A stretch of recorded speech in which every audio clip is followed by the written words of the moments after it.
കാന്ത, നമ്മുടെ retro star DQ Dulquer സൽമാൻ്റെ പടം. മൊത്തത്തിൽ ഫീൽ ചെയ്തൊരു സംഗതി എന്താണെന്ന് വെച്ച് കഴിഞ്ഞാൽ, ഗുഡ് ഫസ്റ്റ് ഹാഫ്, നല്ലൊരു ഫസ്റ്റ് ഹാഫും ബിലോ ആവറേജ് ആയിട്ട് വരുന്നൊരു സെക്കൻഡ് ഹാഫും ആയിട്ടാണ് സിനിമ തോന്നിയത്. DQവിനെ കൂടാതെ പിന്നെ സിനിമയിൽ വന്നിട്ടുള്ളത് റാണ ദഗുപതി, ഭാഗ്യശ്രീ ബോർസെ, സമുദ്രക്കനി, പിന്നെ നമുക്ക് പരിചയമുള്ള ഒരുപാട് ആളുകൾ, നമ്മുടെ വയ്യാബുലിയൊക്കെ വന്നിട്ടുണ്ട് സിനിമയുടെ അകത്ത്. അപ്പോൾ എനിക്ക് ഫീൽ ചെയ്തൊരു സംഗതി എന്താണെന്ന് വെച്ചാൽ, ഈ സിനിമയും ഇതിലെ പെർഫോമൻസുകളും രണ്ട് തട്ടിൽ വെച്ച് കഴിഞ്ഞാൽ പെർഫോമൻസ് ഇവിടെയും സിനിമ ഇവിടെയും നിൽക്കും എന്നുള്ളതാണ്. അപ്പോൾ ആ ഒരു മാറ്റമുണ്ട്. അതായത് സിനിമയെ വെല്ലുന്ന പെർഫോമൻസുകൾ ഒരു സിനിമയിൽ വരിക എന്ന് പറയുമ്പോൾ അതിൻ്റെ ഒരു കോൺട്രാസ്റ്റ് എത്രത്തോളം ഉണ്ട് എന്നുള്ളത് നമുക്ക് മനസ്സിലാവും. കാരണം ഈ പെർഫോമൻസുകൾ ഈ സിനിമ അർഹിക്കുന്നില്ല എന്നുള്ളൊരു ഫീലാണ് സിനിമ കണ്ടു കഴിഞ്ഞിറങ്ങിയപ്പോൾ എനിക്ക് തോന്നിയത്. സെൽവമണി സെൽവരാജ് ആണ് സിനിമയുടെ ഡയറക്ടർ. പുള്ളി തന്നെയാണ് റൈറ്ററും, വേറൊരാളും കൂടെ കോ റൈറ്റർ ആയിട്ടുണ്ടെന്ന് തോന്നുന്നു. അപ്പോൾ സെൽവമണി സെൽവരാജിനെ അറിയാത്തവർക്ക് നമ്മളെ ലൈഫ് ഓഫ് പൈലൊക്കെ ആള് വിഷ്വൽ എഫക്ട്സ് കാര്യങ്ങളൊക്കെ ചെയ്തിട്ടുണ്ട്. പിന്നെ നിള എന്ന് പറഞ്ഞൊരു സിനിമ പുള്ളി ചെയ്തിട്ടുണ്ട്. ഇത് പുള്ളിയുടെ രണ്ടാമത്തെ മെയിൻ മൂവിയാണെന്നാണ് തോന്നുന്നത്. അപ്പോൾ സിനിമയുടെ ഒരു സംഗതി എന്ന് പറഞ്ഞു കഴിഞ്ഞാൽ ബേസിക്കലി പീരിയോഡിക് ഡ്രാമയാണ് ബേസിക്കലി. അപ്പം പഴയ കാലഘട്ടത്തെ തമിഴ് സിനിമാ ലോകം, അവിടെ നടക്കുന്ന കാര്യങ്ങൾ, അപ്പോൾ അതിൻ്റെയൊക്കെ ഒരു കറക്റ്റ് പോർട്രയൽ സിനിമയുടെ അകത്ത് വന്നിട്ടുണ്ട്. അപ്പോൾ ഈ സിനിമയിലേക്ക് വരുന്ന സമയത്ത് ആ ഒരു സിനിമ, കാന്ത എന്ന് പറഞ്ഞൊരു സിനിമ, ആ സിനിമയുടെ ഡയറക്ടർ ആയിട്ടുള്ള സമുദ്രക്കനി, അതിലെ ഹീറോ ആയിട്ട് നടിക്കാൻ വരുന്ന നമ്മുടെ DQ, പിന്നെ ആ സിനിമയുടെ തന്നെ നായികയായിട്ട് വരുന്ന ഭാഗ്യശ്രീയുടെ ക്യാരക്ടറായിട്ടുള്ള കുമാരി എന്ന് പറയുന്ന ക്യാരക്ടർ. അപ്പോൾ നായകനും ഡയറക്ടറും തമ്മിലുള്ള ഈഗോ ക്ലാഷുകൾ, അവരുടെ ഇടയിലുള്ള കോൺഫ്ലിക്റ്റുകൾ, കാര്യങ്ങളൊക്കെയാണ്. അപ്പോൾ അതിൻ്റെ ഇടയിലുള്ള നടക്കുന്ന കുറച്ച് സംഗതികളും പരിപാടികളൊക്കെ ആണ് ഈ സിനിമയുടെ ടോട്ടലി ഒരു ഇതിവൃത്തം, പശ്ചാത്തലം എന്നൊക്കെ വേണമെങ്കിൽ നമുക്ക് പറയാം. 2.25 മണിക്കൂറാണ് സിനിമയുടെ ഡ്യൂറേഷൻ വരുന്നത്. അപ്പോൾ നമുക്കറിയാം ഇതുപോലൊരു ഭയങ്കര ഡ്രാമയായിട്ടുള്ള, അതും പീരിയോഡിക് ആയിട്ടുള്ളൊരു സിനിമയൊക്കെ വരുന്ന സമയത്ത്, ഇപ്പോൾ ഒരു ഓഡിയൻസ് പെർസ്പെക്റ്റീവ് നിന്ന് നോക്കുന്ന സമയത്ത് ഇത്രയും സമയം ഇത്രയും സ്ലോ ആയിട്ടുള്ള ഒരു സിനിമ കണ്ടിരിക്കുക എന്ന് പറഞ്ഞു കഴിഞ്ഞാൽ, പ്രത്യേകിച്ച് ഇപ്പം അത്രയും കൊമേഴ്ഷ്യലി എന്താ പറയുക ഫാസ്റ്റ് ആയിട്ടുള്ള സിനിമകൾ ആളുകൾ കണ്ട് എൻജോയ് ചെയ്യുന്നൊരു ആ ഒരു മൂഡിലിരിക്കുന്ന ആളുകൾക്കിടയിലേക്ക് ഇങ്ങനെ ഒരു സിനിമ ഇറക്കി വിടുന്ന സമയത്ത് അത്രയും എക്സ്ട്രോർഡിനറി ആയിട്ടുള്ളൊരു കഥ സിനിമയ്ക്ക് ഉണ്ടായിരിക്കണം എന്നാണ് എനിക്ക് തോന്നുന്നത്. അപ്പം ഇതിലേക്ക് വന്ന സമയത്ത് അവർ മിസ് ചെയ്തതും അത് തന്നെയാണെന്നാണ് എനിക്ക് തോന്നിയത്. അപ്പം ഞാൻ നേരത്തെ പറഞ്ഞ പോലെ ഒരു ആവറേജ് അല്ലെങ്കിൽ നല്ലൊരു ഫസ്റ്റ് ഹാഫും ഒരു ബിലോ ആവറേജ് സെക്കൻഡ് ഹാഫും ആയിട്ടാണ് ഈ സിനിമ എനിക്ക് ഫീൽ ചെയ്തത്. അപ്പോൾ ഫസ്റ്റ് ഹാഫിൽ നടക്കുന്ന സംഭവം എന്ന് വെച്ച് കഴിഞ്ഞാൽ, ഫസ്റ്റ് ഹാഫ് കുറച്ചും കൂടെ എൻഗേജിംഗ് ആയിട്ട് എനിക്ക് ഫീൽ ചെയ്തത്. കാരണം അന്ധകാലത്തെ തമിഴ് സിനിമ അല്ലെങ്കിൽ അന്ധകാലത്തെ സിനിമ, അപ്പം അവിടെ അവരുടെ സ്റ്റുഡിയോ സെറ്റപ്പുകൾ, അവിടെ നടക്കുന്ന ഷൂട്ടുകൾ, എങ്ങനെയാണ് അന്നത്തെ കാലത്ത് ഷൂട്ടിംഗ് റൺ ചെയ്തിരുന്നത്, കാര്യങ്ങളൊക്കെ അതുപോലെ തന്നെ നമുക്ക് കാണിച്ചു തന്നിട്ടുണ്ട്. അപ്പോൾ ആക്ടേഴ്സിൻ്റെ കേസിലായാലും ഇപ്പോൾ DQ ചെയ്തിട്ടുള്ള TK എന്ന് പറഞ്ഞ ക്യാരക്ടർ, TK മഹാദേവൻ എന്ന് പറഞ്ഞ ക്യാരക്ടർ, അപ്പോൾ ആള് എങ്ങനെ റിയൽ ലൈഫും നമ്മളിപ്പോൾ പറയുന്ന പോലെ റിയൽ ലൈഫ് അപ്പോൾ സിനിമയിലേക്ക് വരുന്ന സമയത്ത് ക്യാമറ ഓൺ ആകുമ്പോൾ, സ്ക്രീനിലേക്ക് വരുമ്പോൾ അവരെങ്ങനെയാണ്, കാരണം അന്നത്തെ സിനിമകൾ നമുക്കറിയാം ഭയങ്കര ഓവർ ഡ്രമാറ്റിക് ആയിട്ടുള്ള പെർഫോമൻസുകളാണ് ഇതിൻ്റെ അകത്ത് വരിക. അപ്പോൾ അതെങ്ങനെയാണ് സ്ക്രീനിലേക്ക് വരുമ്പോൾ എങ്ങനെയാണ് ചെയ്യുന്നത്, ഇങ്ങനത്തെ കാര്യങ്ങളൊക്കെ നമുക്ക് നല്ല വൃത്തിക്ക് തന്നെ അപ്പോൾ ആ സാധനം ഫസ്റ്റ് ഹാഫ് എൻഗേജിംഗ് ആയിട്ട് നമുക്ക് മൂവ് ചെയ്തു. സെക്കൻഡ് ഹാഫിലേക്ക് എത്തിയ സമയത്ത് അവരൊരു ജോൺറ ഷിഫ്റ്റ് കാര്യം ട്രൈ ചെയ്തിട്ടുണ്ട്. പക്ഷെ അതുകൊണ്ട് തന്നെ ആണോ എന്ന് എനിക്കറിയില്ല, അത് അത്ര വർക്കൗട്ട് ആയ പോലെ ഫീൽ ചെയ്തില്ല. ഒരു ഇൻവെസ്റ്റിഗേഷൻ മൂഡിലേക്ക് സെക്കൻഡ് ഹാഫിൽ സിനിമ ഷിഫ്റ്റ് ചെയ്തെങ്കിൽ പോലും ഞാൻ അപ്പോൾ പ്രതീക്ഷ എന്താണെന്ന് വെച്ചാൽ, ഓക്കെ കുറച്ചും കൂടെ ത്രില്ലിംഗ് ആവാൻ പോവാണ് സിനിമ, ഇതുവരെ നമ്മൾ കണ്ട ഒരു സംഗതിയിൽ നിന്ന് ആ പുതിയൊരു സാധനം വരുന്നു സെക്കൻഡ് ഹാഫിലേക്ക്. പക്ഷെ അത് അത്ര ഇൻട്രസ്റ്റിംഗ് ആയിട്ട് എനിക്ക് പേഴ്സണലി ഫീൽ ചെയ്തില്ല. ഇനി പറയാനുള്ള ഈ സിനിമയുടെ പെർഫോമൻസുകളുടെ കാര്യങ്ങളാണ്. അപ്പോൾ അതാണ് നമ്മൾ ഏറ്റവും കൂടുതൽ ഇനി മുമ്പിലോട്ട് ചർച്ച ചെയ്യപ്പെടാൻ പോകുന്നതും നമ്മൾ ചർച്ച ചെയ്യേണ്ടതായിട്ടുള്ള കേസ് പെർഫോമൻസിൻ്റെ കാര്യം തന്നെയാണ്. ഞാൻ നേരത്തെ പറഞ്ഞ പോലെ ഇൻസെയിൻലി ഗുഡ് പെർഫോമൻസുകളാണ് എല്ലാവരുടെ അടുത്തും വന്നിട്ടുള്ളത്. ആദ്യം തന്നെ നമുക്കറിയാം DQ ദുൽഖറിൻ്റെ കേസാണ് പറയാനുള്ളത്. അപ്പോൾ ആളുടെ നടിപ്പിൻ ചക്രവർത്തി എന്ന് തന്നെ പറയാം. കാരണം ഈ ഒരു ക്യാരക്ടർ ചെയ്യാന്ന് പറയുന്നത് ചില്ലറ പണിയല്ല. കാരണം അത്രയും ചാലഞ്ചിങ് ആയിട്ടുള്ള ഒരു ക്യാരക്ടറാണ് സിനിമയുടെ DQ പിക്ക് ചെയ്തിട്ടുള്ളത്. പറഞ്ഞു തുടങ്ങുകയാണെന്നുണ്ടെങ്കിൽ നമുക്ക് അറിയാം പഴയ കാലത്തെ സിനിമകൾ, മലയാള സിനിമ ആയിക്കോട്ടെ തമിഴ് സിനിമ ആയിക്കോട്ടെ, അപ്പോൾ അന്ധകാലത്തെ സിനിമകളുടെ കേസ് നമുക്കറിയാം. സിനിമകളിലെ ക്യാരക്ടേഴ്സിന്റെ സ്വഭാവം അല്ലെങ്കിൽ പെർഫോമൻസിന്റെ സ്വഭാവം എന്ന് പറയുന്നത് ഓവർ ഡ്രമാറ്റിക് ആയിട്ട് പെർഫോം ചെയ്യണം സ്ക്രീനിലേക്ക് വരുന്ന സമയത്ത്.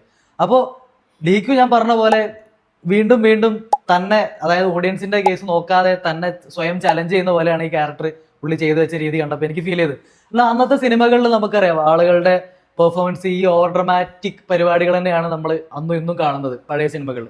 അപ്പോൾ സിനിമയിൽ ഓവർ ഡ്രമാറ്റിക് ആയിട്ട് പെർഫോം ചെയ്യുകയും, അല്ലാത്ത സമയത്ത് നമ്മൾ കാണുന്ന കാന്ത എന്നുള്ള സിനിമയിൽ നോർമലായിട്ട് നടിക്കുകയും ചെയ്യേണ്ട ഒരു സിറ്റുവേഷൻ, അത് പുള്ളി എത്ര ബ്രില്യൻ്റ് ആയിട്ടാണ് ഹാൻഡിൽ ചെയ്തിട്ടുള്ളത് എന്നുള്ളത് എനിക്ക് പറഞ്ഞ് തരാൻ സത്യം പറഞ്ഞാൽ കഴിയില്ല. നിങ്ങൾ സിനിമ കണ്ടാലേ നിങ്ങൾക്ക് മനസ്സിലാവും. അത്രയും ബ്രില്യൻ്റ് ആയിട്ട്, കാരണം ഈ ക്യാരക്ടർ ഒരു പോയിന്റ് പോലും പുള്ളിയുടെ കയ്യിൽ നിന്ന് പാളിയിട്ടില്ല. ഫ്രം ദ സ്റ്റാർട്ട്, ഇൻട്രോ മുതൽ, ഇൻട്രോ ഒക്കെ അന്യായ ഇൻട്രോ ആയിരുന്നു, ഇൻട്രോ മുതൽ അവസാനം വരെ പുള്ളി ആ ക്യാരക്ടർ അത്രയും ബ്രില്യൻ്റ് ആയിട്ട് പിടിച്ച് ചെയ്തിട്ടുണ്ട്. ഒരു പോയിന്റ് പോലും ആൾക്കത് കയ്യിൽ നിന്ന് മിസ്സായിട്ടില്ല. അത് അത്രയും ചാലഞ്ചിങ് ആയിട്ടുള്ള പണി തന്നെയാണ്. ഇത് വേറെ ആർക്കുണ്ടെങ്കിലും ഈ ഒരു സാധനം ഇപ്പം നമുക്കറിയുന്ന ഈ ഒരു സോക്കോൾഡ് യൂത്തന്മാരിൽ ആർക്കെങ്കിലും പുൾ ഓഫ് ചെയ്യാൻ പറ്റുമോ എന്നുള്ള കാര്യത്തിൽ എനിക്ക് സത്യം പറഞ്ഞാൽ സംശയമുണ്ട്. എനിക്ക് തോന്നിയ ഒരു കാര്യം എന്താണെന്ന് വെച്ച് കഴിഞ്ഞാൽ, ഇപ്പോൾ ഇത്രയും ഹെവി ആയിട്ടുള്ള, ഇത്രയും ഗ്രാവിറ്റി ഉള്ള, ഇത്രയും ചാലഞ്ചിങ് ആയിട്ടുള്ള റോള്, ഞാൻ ഇപ്പം നേരത്തെ പറഞ്ഞ പോലെ ആ സിനിമയ്ക്കുള്ളിലെ സിനിമയിൽ അഭിനയിക്കുകയും ആ ഓവർ ഡ്രാമാറ്റിക് ആയിട്ടുള്ള പരിപാടികൾ നമുക്ക് റീക്രിയേറ്റ് ചെയ്ത് കാണിച്ചു തരികയും അന്നത്തെ നടന്മാരെ അത്രയും ഓർമ്മിപ്പിക്കുന്ന വിധത്തിൽ ആ പെർഫോമൻസ് നമുക്ക് റിപ്പീറ്റ് ചെയ്ത് കാണിച്ചു തരുന്ന ഒരു ലെവലിലേക്ക് ദുൽഖറിന്റെ പെർഫോമൻസ് പോയി എന്നുള്ളതാണ്. അത് നമുക്കൊരു മാറ്റം തോന്നൂല. കാരണം അന്നത്തെ നടന്മാരുടെ അതേ പെർഫോമൻസ് പുള്ളി ഈ സിനിമയിൽ നമുക്ക് കാണിച്ചു തന്നിട്ടുണ്ട്. അപ്പോൾ ഇങ്ങനെ ഇത്രയും ചാലഞ്ചിങ് ആയിട്ടുള്ള ഒരു പരിപാടി പുള്ളി ചെയ്തുകൊണ്ട് ഇത് ആളുകൾക്ക്, ഓഡിയൻസിന്റെ ഇടയിലേക്ക് ഈ സിനിമ, കാരണം ഈ സിനിമയുടെ ആസ് എ ഹോൾ പരിപാടി ഞാൻ പറഞ്ഞു, കാരണം ആവറേജ് അല്ലെങ്കിൽ ഒരു good first half and below average second half എന്നുള്ള സാധനം ഞാൻ പറഞ്ഞു. അപ്പോൾ ആളുകൾക്ക് ഇത് എത്രത്തോളം, ഓഡിയൻസിന് ഈ ഒരു പെർഫോമൻസ് എത്രത്തോളം കൺവേ ആയിട്ടുണ്ട് എന്നുള്ളത് എനിക്കറിയില്ല സത്യം പറഞ്ഞാൽ. സിനിമ കണ്ട സമയത്തും തിയേറ്ററിലും കുറച്ച് എന്താ പറയുക, ആ പെർഫോമൻസ് മെയിൻ ആയിട്ടുള്ള കുറച്ച് സംഗതികളൊക്കെ വന്ന കുറച്ച് മോണോലോഗ്സ് കാര്യങ്ങളൊക്കെ ഉണ്ട് ദുൽഖറിന്. അതൊക്കെ എനിക്ക് സത്യം പറഞ്ഞാൽ അതൊക്കെ അന്യായമായിട്ടാണ് ഫീൽ ചെയ്തത്. പക്ഷേ ഞാൻ പറഞ്ഞല്ലോ, ഓഡിയൻസിന് അത് എത്രത്തോളം അക്സെപ്റ്റബിൾ ആയിട്ട് ഫീൽ ചെയ്തില്ല. കുറച്ച് കൂവലും പരിപാടികളൊക്കെ കിട്ടിയിട്ടുണ്ട്. അപ്പോൾ അതുകൊണ്ട് തന്നെ ഞാൻ പറഞ്ഞ പോലെ ക്രിട്ടിക്സിന്റെയും സിനിഫൈൽസിന്റെ ഇടയിലൊക്കെ ദുൽഖറിന്റെ ഫിലിമോഗ്രഫിയിൽ ഇതൊരു അന്യായ പെർഫോമൻസ് ആയിട്ട് തന്നെ റെഫറൻസ് എടുക്കുന്ന പോലത്തെ ഒരു, അവിടെ ഒരു ചർച്ച ചെയ്യപ്പെടുന്ന ഒരു ക്യാരക്ടറായിട്ട് ഇതുണ്ടാവും തന്നെയാണ് എനിക്ക് തോന്നുന്നത്. പിന്നെ പറയാനുള്ളത് സമുദ്രക്കനിയുടെ കാര്യമാണ്. ആളിതിലൊരു ഡയറക്ടറായിട്ടാണ് വന്നിട്ടുള്ളത്. DQയുടെ ഒരു mentor, guardian kind of character, ആളെ വളർത്തിക്കൊണ്ട് വന്നൊരു ഡയറക്ടർ എന്നുള്ള രീതിയിലുള്ള ഒരു ക്യാരക്ടറായിട്ടാണ് വന്നിട്ടുള്ളത്. അപ്പോൾ അവർക്കിടയിലുണ്ട്, നമ്മൾ ട്രെയിലറൊക്കെ കണ്ട പോലെ അവർക്കിടയിൽ ഉണ്ടാവുന്ന ഈഗോ ക്ലാഷുകൾ, കോൺഫ്ലിക്റ്റുകൾ ഒക്കെയാണ് സിനിമയുടെ ഒരു മെയിൻ സംഗതി എന്ന് പറയുന്നത്. അപ്പോൾ ആ ഒരു ക്യാരക്ടറും പുള്ളി നല്ല അടിപൊളിയായിട്ട് തന്നെ, നല്ല വൃത്തിക്ക് ബ്രില്യൻ്റായിട്ട് ചെയ്തു വെച്ചിട്ടുണ്ടെന്ന് എനിക്ക് തോന്നുന്നു. കാരണം സമുദ്രക്കനിനെ നമ്മളിങ്ങനെ കണ്ടിട്ട് കുറച്ചായെന്ന് തോന്നുന്നു. ഇപ്പോൾ റീസെൻ്റ്ലി പശുപതിനൊക്കെ നമ്മൾ ബൈസണിലൊക്കെ കണ്ടു, ഒരു ഇൻസെയിൻലി ഗുഡ് പെർഫോമൻസ്. അപ്പോൾ ഇതിലേക്കും സമുദ്രക്കനിയുടെ കേസ് വന്ന സമയത്ത് ആളും ഇതിൽ അടിപൊളിയായിട്ട് തന്നെ പെർഫോം ചെയ്തിട്ടുണ്ടെന്നാണ് എനിക്ക് തോന്നിയത്. പിന്നെ പറയാനുള്ളത് ഭാഗ്യശ്രീ ബോർസിയുടെ കേസാണ്. ആളും ഈ പറഞ്ഞ പോലെ ആളുടെ ആൾ ആദ്യമായിട്ട് അഭിനയിച്ച സിനിമ ഇതാണെന്നാണ് ഞാൻ അറിയാൻ കഴിഞ്ഞത്. അതിനുശേഷം പുള്ളിക്കാരത്തിൽ 1-2 സിനിമകൾ വേറെ ഇറങ്ങി, പക്ഷേ പുള്ളി ആദ്യമായിട്ട് അഭിനയിച്ച സിനിമ ഇതാണെന്നാണ് അറിയാൻ കഴിഞ്ഞത്. അപ്പോൾ അങ്ങനെ നോക്കുകയാണെന്നുണ്ടെങ്കിൽ ബ്രില്യൻ പെർഫോമൻസ്, ഒന്നും പറയാനില്ല. ചില സമയങ്ങളിൽ ദുൽഖറിന്റെ മേലെ പോകുന്ന രീതിയിലേക്ക് ആള് പെർഫോം ചെയ്തിട്ടുണ്ട്. എനിക്ക് തോന്നിയൊരു കാര്യം എന്താണെന്ന് വെച്ച് കഴിഞ്ഞാൽ, എനിക്ക് തോന്നുന്നു സൗത്ത് ഇന്ത്യയിൽ അഭിനയിക്കാൻ അറിയുന്നൊരു നടിയെ കിട്ടിയിട്ടുണ്ട് എന്നുള്ളതാണ് സിനിമ കണ്ടപ്പോൾ ഫീൽ ചെയ്ത്. ചില പോർഷൻസിലൊക്കെ ഗംഭീര പെർഫോമൻസ് തന്നെയായിരുന്നു. ഈ പറഞ്ഞ പോലെ പഴയകാല ദുൽഖറിന്റെ കേസ് നേരത്തെ പറഞ്ഞ പോലെ പഴയകാല നടന്മാരെ അനുസ്മരിപ്പിക്കുന്ന വിധം പെർഫോം ചെയ്ത പോലെ തന്നെ ഭാഗ്യശ്രീയും ആ പഴയകാല നടിമാരുടെ സാധനം റീക്രിയേറ്റ് ചെയ്ത് നമ്മുടെ മുമ്പിലേക്ക് എത്തിച്ചിട്ടുണ്ട്. വളരെ വൃത്തിയായിട്ട് തന്നെ, അടിപൊളിയായിട്ട് തന്നെ ആ ക്യാരക്ടർ ആൾ ചെയ്ത് വെച്ചിട്ടുണ്ട്. പിന്നെ നമുക്കറിയുന്ന പോലെ റാണ ദഗ്പതിയാണ് പിന്നെ ഒരു മെയിൻ ക്യാരക്ടർ ചെയ്തിട്ടുള്ളത്. സെക്കൻഡ് ഹാഫിലേക്ക് ഇൻവെസ്റ്റിഗേറ്റിംഗ് ഓഫീസറായിട്ടാണ് വന്നിട്ടുള്ളത്. അപ്പോൾ ഒരു ഷോ സ്റ്റീലർ പരിപാടി പുള്ളി ട്രൈ ചെയ്തെങ്കിൽ പോലും സെക്കൻഡ് ഹാഫിൽ ഞാൻ പറഞ്ഞ പോലെ ഒരു നരേറ്റീവ് അത്ര സ്ട്രോങ് അല്ലാത്തതുകൊണ്ട് പുള്ളിയുടെ പെർഫോമൻസ് കുറച്ച് ലോ ആയി. പക്ഷേ അടിപൊളിയായി പുള്ളി ചെയ്തിട്ടുണ്ട്, നല്ല രസമുണ്ടായിരുന്നു. നമ്മൾ അദ്ദേഹത്തെ ഇതുവരെ കാണാത്തൊരു കൈൻഡ് ഓഫ് ഒരു ക്രേസി പോലീസ് ഓഫീസർ പരിപാടി മൂപ്പര് ട്രൈ ഔട്ട് ചെയ്തിട്ടുണ്ട്. നല്ല രസമുണ്ടായിരുന്നു കാണാൻ. അതെന്തായാലും നന്നായിട്ട് തന്നെ ആൾ ചെയ്തു വെച്ചിട്ടുണ്ട്. പിന്നെ ഇതിൽ പറയാനുള്ള കാര്യങ്ങളെന്ന് വെച്ച് കഴിഞ്ഞാൽ മ്യൂസിക്, ബാക്ക്ഗ്രൗണ്ട് സ്കോറിൻ്റെ കേസാണ്. അപ്പോൾ മ്യൂസിക് സോങ്സ് ചെയ്തിട്ടുള്ളത് ജാനു ശന്തർ എന്ന് പറഞ്ഞിട്ടുള്ളൊരു ആളാണ്. സോങ്സ് ഒക്കെ നല്ല തന്നെയായിരുന്നു, അടിപൊളിയായിരുന്നു. പ്രദീപ് കുമാറിൻ്റെ ഒരു ട്രാക്കൊക്കെ ഉണ്ട്, അടിപൊളിയായിട്ട് തോന്നി, നല്ല രസമുണ്ടായിരുന്നു കേൾക്കാൻ. പിന്നെ പ്രദീപ് കുമാർ നമുക്കറിയാം, അപ്പോൾ പുള്ളിയുടെ ഒരു പരിപാടി.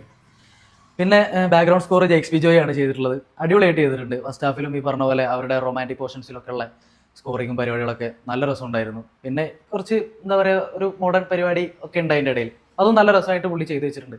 പിന്നെ ടെക്നിക്കൽ സൈഡിലേക്ക് പോകുന്ന സമയത്ത് ക്യാമറ സെറ്റ് പരിപാടികൾ നല്ല രസമുണ്ടായിരുന്നു. എഡിറ്റിങ്ങും പരിപാടികളൊക്കെ നന്നായിട്ടുണ്ട്. ഞാൻ എടുത്ത് പറയാനുള്ള കാരണം എന്താ വെച്ച് കഴിഞ്ഞപ്പം ആ ഒരു പഴയ കാലത്തെ സെറ്റപ്പ്, ആ ഒരു സിനിമ സെറ്റപ്പ് നമ്മുടെ മുമ്പിലേക്ക് എത്തിക്കുന്നതിൽ അവർ നന്നായിട്ട് തന്നെ സക്സസ്ഫുൾ ആയിട്ടുണ്ട് എന്ന് തോന്നുന്നു. നല്ല ക്യാമറ വർക്ക് തന്നെ ആയിരുന്നു. പിന്നെ വിഷ്വൽ എഫക്ട്സ് കുറച്ച് കാര്യങ്ങളൊക്കെ വരുന്നുണ്ട്, അതും നമ്മളെ എന്താണിതെന്ന് തോന്നിപ്പിക്കാത്ത രീതിയിൽ വൃത്തിയായിട്ട് തന്നെ ചെയ്തു വെച്ചിട്ടുണ്ട്. അങ്ങനെ പിന്നെ ഭീകരമായിട്ട് പറയാനുള്ള സംഗതികളൊന്നുമില്ല, പക്ഷെ എല്ലാം നല്ല അടിപൊളിയായിട്ട് വന്നിട്ടുണ്ട്. അപ്പോൾ ആസ് എ ഹോൾ അതാണ് കാന്ത. പറയാനാണെന്നുണ്ടെങ്കിൽ ഡ്രാമ ഇഷ്ടപ്പെടുന്ന പീരിയോഡിക് പരിപാടികൾ, നല്ല പെർഫോമൻസുകൾ കാണാൻ ആഗ്രഹമൊക്കെ ഉണ്ടെന്നുണ്ടെങ്കിൽ ഒരു തവണ നിങ്ങൾക്ക് തിയേറ്ററിൽ പോയി കാണാൻ പറ്റുന്ന ഒരു സിനിമ തന്നെയാണ് കാന്ത. അപ്പോൾ എല്ലാവരും തിയേറ്ററിൽ തന്നെ സിനിമ കാണാൻ ശ്രമിക്കുക. നമ്മുടെ ചാനൽ ഒന്ന് സബ്സ്ക്രൈബ് ചെയ്യുക. അപ്പോൾ അത്രയേ ഉള്ളൂ. ബൈ.